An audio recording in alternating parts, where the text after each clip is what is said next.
Protokol data Bluetooth merupakan seperangkat aturan dan tata cara yang mengatur seperangkat komunikasi bertukar informasi atau data. Dalam konteks Bluetooth, protokol data mencakup berbagai lapisan dan protokol yang memastikan komunikasi yang efisien dan andal antara perangkat Bluetooth.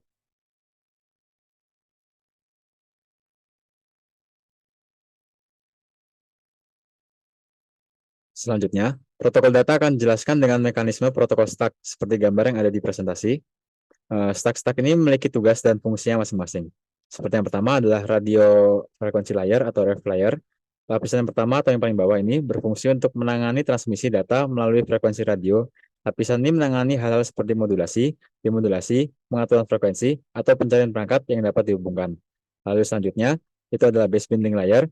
Jadi setelah data diproses di radio layer, baseband link layer akan mengatur pembentukan koneksi antara kedua perangkat agar bisa saling berkomunikasi.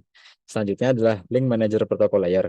Berfungsi untuk mengelola tautan-tautan yang telah dibuat, salah satunya termasuk proses autentikasi dan enkripsi. Lalu selanjutnya adalah logical link control and adaption atau L2CAP protocol layer.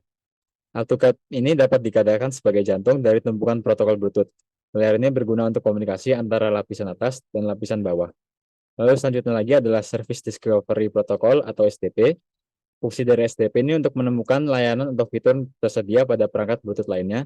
Jadi kalau misal kita memiliki dua Bluetooth, nah seperti contohnya itu kayak HP sama TWS. Jadi dari SDP ini kita bisa mengetahui kalau TWS ini memiliki fitur sebagai output atau output dari speakernya. Lalu selanjutnya adalah RF-Com layer. RF-Com layer ini berfungsi untuk mengatur komunikasi dan pertukaran data antara perangkat Bluetooth. RF-Com layer ini mencakup antara OBEX dan juga WAP. Nah, kalau misalnya dari yang pertama ada OBEX. OBEX ini berfungsi untuk mengirim dan menerima berbagai jenis objek atau data, seperti contohnya adalah gambar, file, teks, kartu nama, dan lain sebagainya. Lalu data-datanya ini akan berbentuk biner yang akan dikirimkan secara serial. Lalu selanjutnya adalah Wireless Access Protocol atau WAP yang digunakan untuk akses internet.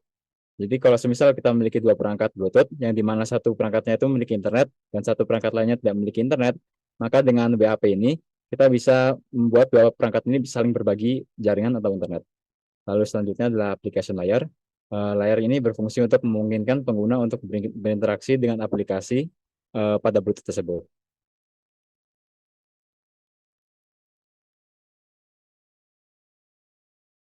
Kemudian kita akan membahas tentang transport data. Pada dasarnya transport data terdiri dari dua jenis, yaitu serial dan paralel.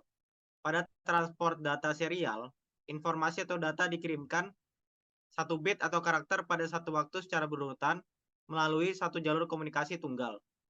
Sedangkan untuk transport data paralel, informasi atau data dikirimkan secara bersamaan melalui jalur komunikasi yang berbeda-beda.